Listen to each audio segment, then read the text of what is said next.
Imagine surviving every battle you ever fought, every war, every ambush, every moment where everyone around you died and you walked away.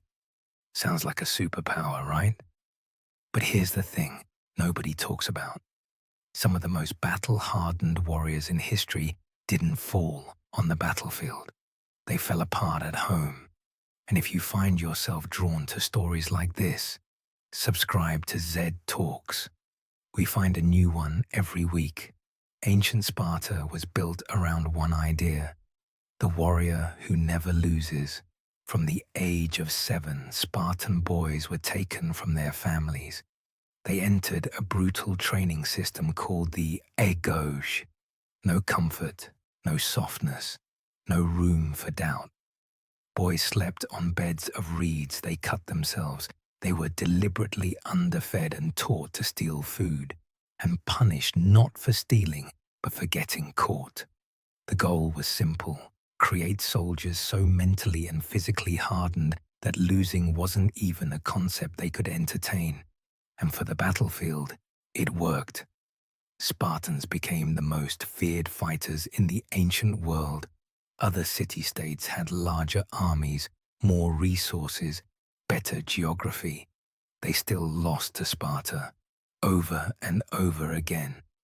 The survivors of the Persian Wars came home, having done something almost no one in history could claim. They had faced the most powerful military force on earth, outnumbered, outgunned, and they had held, at Thermopylae, 300 Spartans and a small allied force delayed Xerxes' army of hundreds of thousands long enough to change the course of Western civilization. Those who survived were walking legends, untouchable, invincible in every way that mattered on a battlefield. But here's what the legends left out. When these warriors came home, after the Persian campaigns, the Peloponnesian War, decades of grinding conflict, they returned to a Sparta that had no idea what to do with them. The city was built to produce warriors, not to receive them. There were no mechanisms for transition, no concept that a man who had spent 30 years fighting might need something other than more fighting. Sparta didn't have a word for what we might call trauma. They barely had a word for rest. And so the very skills that made them invincible began to destroy them. Hypervigilance, the constant scanning of every room for threats, didn't switch off when the battle stopped. Warriors who had made life or death decisions in seconds found themselves paralyzed by the mundane. Which crop to plant, how to sit at a table with someone who had never faced what they had faced and find something to say. The social hierarchy of Sparta was brutally simple in war. Rank was earned through performance under fire. Everyone knew where they stood and why. But in peacetime, that clarity vanished. Veterans who had survived everything struggled to accept lower social standing than men who had simply stayed home and managed estates. Some fell into rage. Some fell into silence. Many fell into an eerie inertia. Men who had moved through the world with absolute purpose for decades, suddenly unable to find any purpose at all.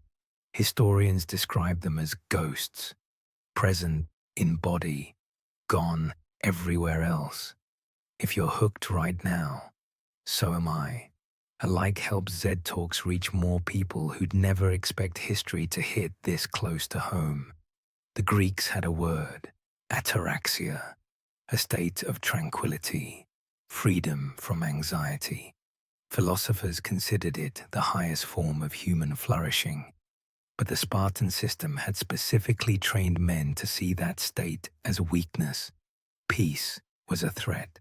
Stillness was decay. A Spartan at rest was a Spartan becoming something less than a Spartan.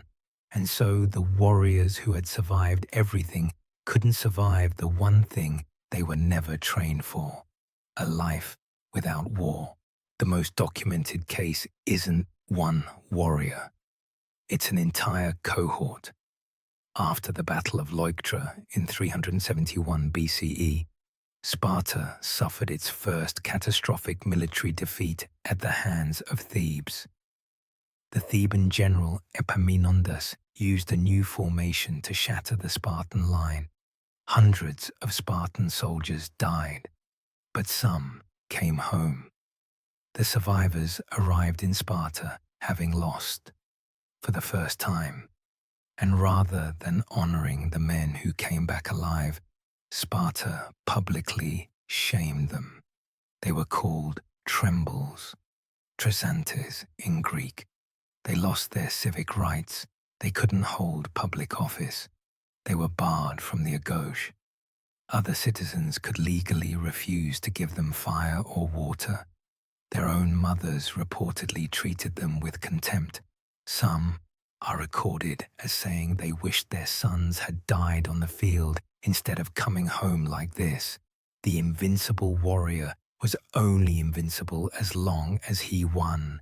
The moment the image cracked, there was nothing underneath it, no identity that existed outside of battlefield performance.